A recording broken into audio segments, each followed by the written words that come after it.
안녕하세요. 일단 오늘 이렇게 영상을 켠 이유는요. 바로바로 여러분들께 수강 신청 꿀팁을 드리기 위해서 영상을 켰거든요. 곧 수강 신청 시즌이 다가오기도 하고, 그리고 좀 이제 곧 1학년 새내기로 입학하시는 분들은 수강 신청을 완전 처음 해보시는 거잖아요. 그래서 궁금한 부분들도 좀 있을 것 같고, 그리고 내가 뭐 통학생이냐 아니면 기숙사생이냐 뭐 자취생이냐 이런 거주지에 따라서도 필요한 그런 시간표가 다를 것이고, 그리고 전공에 따라서도 많이 다를 거거든요. 그래서 저희가 어떤 부분들에서 여러분들께 좀 팁을 드릴 수 있을까 생각하다가 영상으로 준비하게 되었습니다. 그래서 저희가 일단 여러분들이 궁금해하실 만한 그런 질문들을 저희끼리 한번 추려서 준비를 해봤거든요. 그러니까 끝까지 봐주시고, 또 추가적으로 궁금하신 게 있으시다면 댓글로 많이 남겨주세요. 그럼 1번 갈게요. 일단 제가 본가가 경기도 부천이에요. 그래서 이게 2번 질문과 연결을 시키자면 학교까지 통학하는데 1시간 40분 정도 걸렸고, 근데 지하철로 한 3번 정도 갈아타서 가야 했어요. 그래서 저는 학교를 다닐 때 통학을 하지 않았고, 일단 2학년 때는 기숙사에서 살았고 3학년 때는 쉐어하우스 이렇게 살았고요. 지금 이제 4학년 다시 복학을 할 때는 학교 주변에 자취집을 구해서 자취를 해서 통학을 할 예정입니다. 저는 집에서 통학을 했고, 통학을 했을 때 저는 이제 저희 집에서 학교까지가 편도로 2시간이었고 왕복으로는 거의 5시간이라고 봐도 무방했습니다. 왜냐하면 학교에서 집에 갈 때는 거의 퇴근 시간까지 고려하면 3시간이 걸렸기 때문에 5시간을 이제 왕복으로 다니면서 그렇게 거주를 집에서 지내면서 학교로 왕복 통학을 했습니다. 버스로는 일단 저는 정말 다행히도, 사실 지하철을 타야 했다면 저는 기숙사나 자취를 고려해봤을 것 같아요. 근데 정말 다행히도 지하철 탈 일이 없었고, 그리고 버스를 타야 했는데 다행히 이제 버스도 좀 앉아 갈 수 있는 그런 정류장 근처에 제가 살고 있었거든요. 왜냐면 입석 금지잖아요.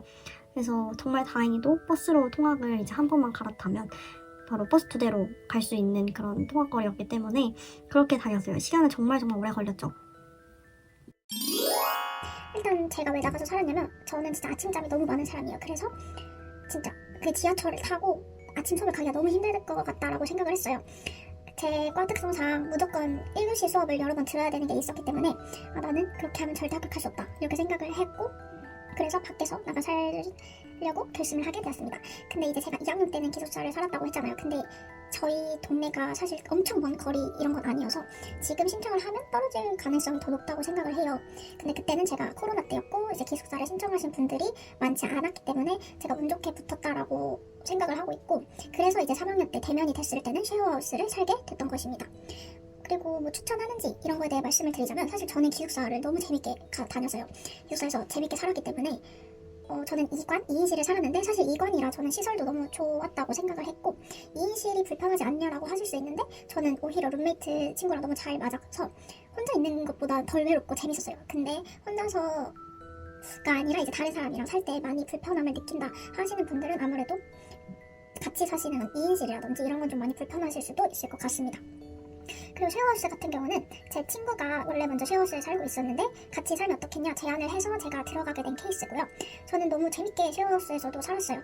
둘의 차이에 대해서 얘기를 해보자면, 일단 기숙사 같은 경우는 통금이라든지 벌점제도 이런 게 어느 정도 있다 보니까 조금 제가 신경 써야 될 부분들이 많은데, 쉐어하우스는 이제 같이 사는 분들이랑만 뭐 일정이나 뭐 다른 조심해야 될 것들을 조율을 하면 조금 더 기숙사보다는 자유롭게 생활을 할 수 있다는 점들이 조금 달랐던 것 같습니다.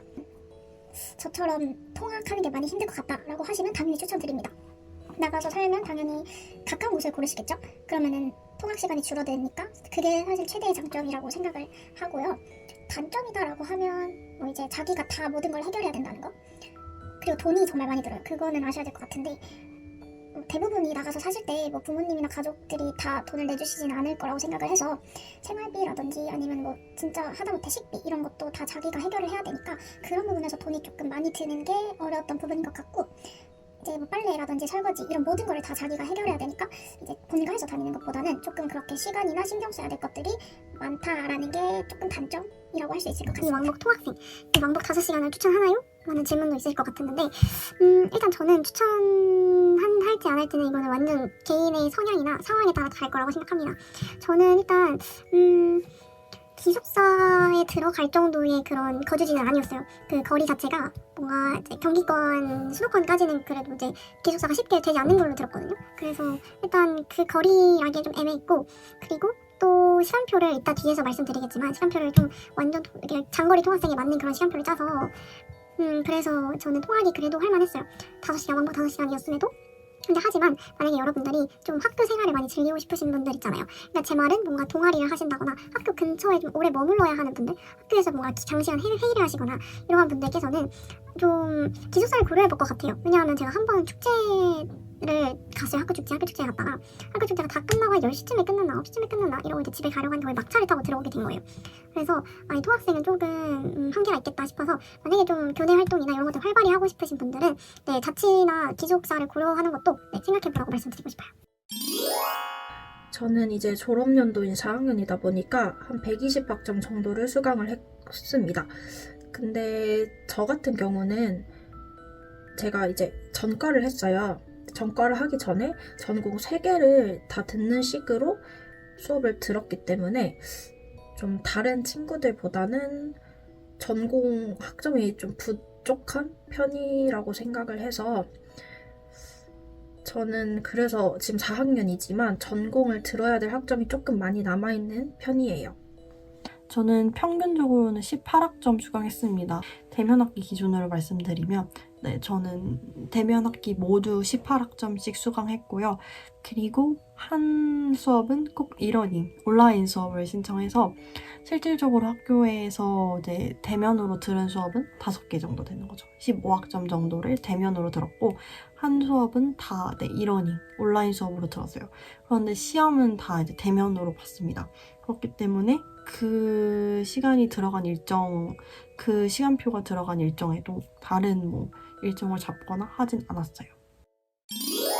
저는 최소는 아니고 이제 보통 18학점 정도 들었던 것 같고 많이 들으면 21학점 이렇게 들었습니다. 그리고 제가 과가 3학년 때 졸업 논문을 쓰는 과여서 3학년 때는 조금 널널하게 다니고 싶다 생각을 해서 15학점에서 18학점 이렇게 들었어요. 일단 평균적으로 제 생각에는 18학점씩 들으시는 것 같아요. 아닐 수도 있어요. 많이 듣는 분은 21학점? 그런데 제가 이제 비대면 때 딱 한 번 21학점 듣고 나서는 내내 18학점씩 들었었습니다. 그냥 보통 18학점씩 꾸준히 들으시면 이제 4학년 2학기까지 맞게 제때 졸업하실 수 있어요. 그런데 이제 뭐 중간중간에 사람 일을 모르는 거니까 뭐 중간중간에 뭐 교환학생을 가신다거나 교환학생을 가게 되면 아마 뭐 이제 상황에 따라 다르겠지만 이 학점을 적게 되는 경우가 많아요. 그래서 평균 18학점이 아니라 뭐 저의 경우에 12학점을 들었었고 그렇기 때문에 그런 경우도 있을 수 있고 아니면 뭐 중간에 뭐 전공을 바꿀 수도 있는 거고 그러한 경우에는 또 추가 학점을 더 채워야 되고 그리고 더 듣고 싶은 과제가 있을 수도 있는 거잖아요. 그러니까 그런 사람의 그런 상황, 학생들의 그런 여건이나 상황은 다 다르기 때문에 평균적으로 18학점을 듣지만 마지막 학기에 뭐 취업 준비를 병행하신다거나 이런 분들의 경우에는 3학점만 듣는 분도 계세요. 그래서 그런 경우를 대비해서 미래의 나를 대비해서 과거에 내가 좀 더 고생한다. 그래서 21학점, 24학점 듣는 친구도 정말 드물게 봤지만 학점까지 챙기기가 이게 쉽지 않을 수도 있어요. 물론 이제 학교 생활을 정말 열심히 하신다면 충분히 가능하실 수 있습니다. 보통은 18학점씩 듣는 것 같습니다. 사실 이거는 본인이 시간표를 어떻게 짜느냐에 따라 달린 거라 몇 학점씩 듣는다 이렇게 말씀드릴 순 없고 저 같은 경우는 1, 2학기 때 그냥 들어야 되는 교양 학점을 다 채워버리고 나머지 전공만 3, 4학년 때 듣는 식으로 시간표를 짰어요. 제 주변에도 저처럼 아예 교양을 빨리 끝내버리는 친구들도 많은 것 같아요. 그런데 지금은 대면이다 보니까 얼마나 그게 좀 힘들지를 제가 말씀드리기가 어려워서 그거는 본인의 이제 그런 체력이라던가 막 이런 거를 생각을 하셔서 좀 자기에 맞게 짜시면 좋을 것 같다는 생각입니다. 우리 학교의 경우에는 1학년 때 이제 전공 탐색 강의를 수강하기 때문에 이 1학년 때 듣는 모든 강의가 다 교양으로 들어가잖아요. 그래서 2학년 때부터는 이제 전공 수업을 미친 듯이 듣는 걸 추천드려요. 아무래도 전공을 살리실 분들께는 네, 도움이 많이 될 거라고 생각해요. 이랑 교양도 우리 학교가 이제 몇 학점 채워야 졸업이 가능하고 이런 게 있어서 딱 그 정도 기준은 꼭 들었어요. 듣고 나머지는 다 전공으로 채웠던 것 같습니다. 그리고 이제 점점 고학년이 된 이후에는 거의 다 전공만 들었어요. 그냥 올 전공 이런 식으로 많이 들었고 뭐 5개, 6개 전공 들어도 이게 뭐 큰일 나지 않아요. 할 수 있어요, 여러분. 제가 시간표를 저장을 안 해둔 게 좀 있더라고요. 그래가지고 일단 있는 것만 다 보여드리면, 일단 이쪽에 20년 1학기, 그러니까 저 새내기 때 완전 초반에 짠 시간표인데, 사실 저 진짜 이때 좀 편했어요. 비대면이기도 했고, 제가 공강을 어떻게든 짜겠다 이런 마음으로 수요일 공강을 짰는데, 수요일 공강이 제가 수금 공강 다 해봤는데 둘 다 너무 좋아요.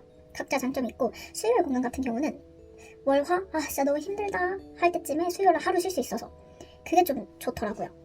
그래서 1학년 때 이 시간표는 저는 되게 괜찮게 다녔습니다. 근데 제가 1학년 2학기 시간표를 저장을 안 해놨더라고요.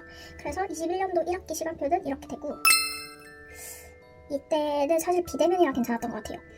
이때 좀 빡세게 제가 들었고 공강이 없어서 좀 힘들었어요. 그리고 특히 목요일이 좀 되게 그 공강 시간이 길잖아요. 그래서 그 사이에 막 어디 갈 수도 없고, 그렇다고 뭔가 계속 여기 있기도 애매한 시간. 그래서 저처럼 우주 공강 짜시면 좀 특히 대면 때 많이 힘드실 수도 있는데, 그래도 뭐 학교 내에 뭐 카페도 있고 도서관도 있고 뭐 있을 곳이 많다 보니까 뭐 막 진짜 너무 힘들다까지는 아니지만 굳이 이렇게 짜는 걸 추천하지는 않는다. 그리고 22년도 1학기 3학년 1학기고요. 이때는 그냥 잘 괜찮게 다녔던 것 같아요. 이때는 대면이었는데 사실 1교시여서 많이 힘들었어요. 1교시가 많이 힘들었는데 그거 말고는 뭐 우주공강도 없고 그냥 학교에서 다니기는 괜찮았다. 대신 공강도 없었고 1교시가 2개나 있어서 그거는 많이 힘들었다 라고 말씀드릴 수 있을 것 같고요. 그리고 여기 있다. 22학년도 2학기 시간표는 이렇게고, 제가 이때가 3학년 딱 졸업 논문 쓰는 시기였어가지고 수업을 그래도 최대한 적게 들으려고 했고, 금요일 공강이라 목요일날 아침에 수업 듣고 아예 본가로 내려가서 목금 오후에 알바를 하는 식으로 했고요. 수요일도 그 우주 공강이 있어서 그 시간에 밥 먹거나 이런 식으로 했던 것 같아요. 근데 문제는 제가 화요일날 수업 딱 1개밖에 없잖아요. 그래서 이것 때문에 학교 오는 게 좀 귀찮았다 라는 거. 그리고 4개 듣는 거, 제가 월요일이랑 수요일날 수업을 4개 아예 다 때려박아 버리고 화수는 딱 화목을 1개 듣는 식으로 했는데 많이 힘듭니다. 네, 힘들어요. 제가 그나마 버틸 수 있었던 건 월요일이랑 수요일 오전에 있는 2개의 수업이 좀 유동적으로 많이 바뀌어요. 빨리 끝내주신다던가 아예 2개를 합쳐서 같이 듣는 수업이었어서 저희 과에서 하는, 그래 빨리 끝내주신다던가 아니면은 아예 수업을 없애고 그냥 팀끼리 실습을 해라 라는 식으로 많이 바꿔주셨기 때문에 사실 제가 다닐 수 있었지, 이거대로 막 무조건 다녀야 된다라고 했으면 많이 힘들었을 것 같은 시간표긴 합니다. 여기다 띄울게요. 저는 일단 이렇게 시간표를 들었는데, 이렇게 들은 이유는 일단 제가 앞서 말씀드렸던 것처럼 저는 왕복 5시간 통학생이었어요. 왕복 5시간을 통학하다 보면 좀 길거리에서 버리는 시간이 굉장히 많아요. 그래서 좀 학교를 최대한 적게 가자라는 생각을 했던 것도 맞고, 그리고 어쨌거나 12시부터 6시까지 쭉 풀 수업이었고 점심시간도 없었어요. 그렇기 때문에 바로 이제 이동만 하면 딱 맞는 쉬는 시간이었거든요. 그렇기 때문에 저의 경우에는 좀 집에서 한 9시에 나왔고 집에 도착하면 8시, 9시였어요. 그러니까 사실상 제가 뭘 집에 와서 너무 힘들잖아요. 그 하루가 힘드니까 집에 와서 그냥 밥 먹고 좀 뻗어 있다 보면 하루가 가요. 딱 그런 시간표예요. 제 시간표, 화요일, 목요일 시간표는. 그렇기 때문에 저는 공강이 필수라고 생각했고, 그리고 시험이 몰리는 것도 많이 걱정하실 것 같아요. 시험이 혹시 이렇게, 저도 이 시간표를 딱 짜고 친구들한테 보여줬을 때 야 너 시험 다 이날 보면 너 진짜 죽는다 이랬는데, 저는 정말 운이 좋게도 시험이 겹쳤던 적이 거의 없어요. 다 따로따로 봤어요. 이것도 사람 바이 사람이고 수업 바이 수업이에요. 그렇기 때문에 너무 겁먹지 않으셨으면 좋겠어요. 대신에 저는 좀 수업을 짤 때 강의 계획서를 정말 꼼꼼히 봤거든요. 강의 계획서를 진짜 뭐 프린트를 하든 뭐 아이패드나 뭐 갤럭시 탭으로 보시든 이렇게 좀 계산을 하셨으면 좋겠어요. 근데 가끔은 이제 겹칠 때도 있어요. 저도 겹쳤던 적이 있는데, 겹쳤던 날은 정말 페인처럼 이제 대학교가 되면은 뭐 여러분들 뭐 고등학생 때처럼 시험이 다 몰려있는 게 아니고, 시험이 뭐 1일부터 3일까지 다 시험 기간 이게 아니고 1일에 A 과목을 수업 보는데 B, C 수업은 수업을 듣고, 뭐 두 번째 날에 뭐 B, C 과목은 이제 뭐 시험을 보는 날인데 A 과목은 수업을 나가고, 이런 방식이에요. 그렇기 때문에 저희 교수님께서도 참 잔인하다, 이 대학교 이 시험 시스템이 참 잔인하죠 이러셨는데 정말 공감합니다. 시험 기간 때 되면 정말 페인처럼 공부하고 이랬던 것 같아요. 저는 정말 다행히도 이제 뭐 수업 시험이 겹쳤던 적이 없어서 운이 좋았다고 말할 수 있지만 겹치는 경우에도 어떻게든 하게 돼요. 대신에 미리미리 시험 준비하는 건 필수입니다. 저는 그래서 대면 시작한 이후에 첫 시험을 준비할 때 어떻게 해야 될지 모르겠는 거예요. 상대평가이기도 하고 어떻게 준비해야 될지를 모르겠어서 거의 그 개강하고 3월 후반, 3월 넷째 주, 다섯째 주부터 조금씩 했던 것 같아요. 제가 그 당시에 5과목 전공을 들었었고 조금 다 이제 시험이 필기 많고 이런 수업을 위주로 수강했었어서 좀 열심히 했었습니다. 그래서 성적도 이제 괜찮게 좋게 받았어요. 그렇기 때문에 하실 수 있어요. 저는 아까도 시간표 보여드렸듯이 수요일, 금요일 공강이 있어봤는데 저는 개인적으로 금요일 공강이 너무 좋았어요. 수요일 공강은 좋긴 한데 어쨌든 공강이 있고 그 다음에 또 수업 들으러 가야 된다 여서 막 하루를 진짜 마음 놓고 쉰다 이런 느낌까지는 아니었는데 금요일 공강은 금, 토, 일 이렇게 쭉 쉴 수 있잖아요. 그래서 목요일까지만 버티면 된다 이런 마음으로 수업을 들었던 것 같아요. 그래서 저는 금요일 공강이 되게 좋았다라고 말씀드리고 싶습니다. 일단 저는 1학년 때 금요일 공강이 제일 좋다고 했었어요. 왜냐면 뭐 제가 무슨 뭐 글이나 정보를 많이 모았을 때 이제 금요일에 대부분 축제가 많고 그리고 금, 토, 일 이렇게 연달아서 쉴 수 있으니까 좋다 하고 이야기했는데 이거는 정말 사람마다 다 다른 것 같아요. 저는 뭐 월수금 공강이었으니까 의미 없었지만 저는 뭐 네, 금 공강 항상 있었어요. 근데 저는 수요일 공강이 되게 도움 많이 되는 것 같아요. 딱 월화 가고 중간에 쉬고 목금 가고 쭉 쉬고 그리고 금요일에 학교가 되게 한적해요. 그래서 오히려 이제 붐비는 것보다 좀 한적한 학교가 낫다 생각하시는 분들은 금요일 수업도 나쁘지 않은 것 같아요. 물론 이제 나만 학교 가는 거죠. 담담들 가시는데 그래서 금요일 공강을 보통 많이 이제 원하시는 것 같아요. 많은 분들이. 그리고 근데 저는 이제 수요일에 한 번 끊고 가면 뭔가 월요일 화요일 수업도 수요일에 복습하고 또 다음 목금도 같이 준비할 수 있고 그래서 저는 추천드려요. 1학년 분들은 필수로 들어야 하는 그런 강의들이 있어요. 필수 교양 과목들이 있고 그런 과목들은 이미 다 배정돼서 나오기 때문에 그래서 이제 1학년 때가 가장 뭐 금공강 정도? 하루 공강 정도는 챙길 수 있는데 2학년 때까지도 제가 필수 교양이 있었던 걸로 기억하거든요.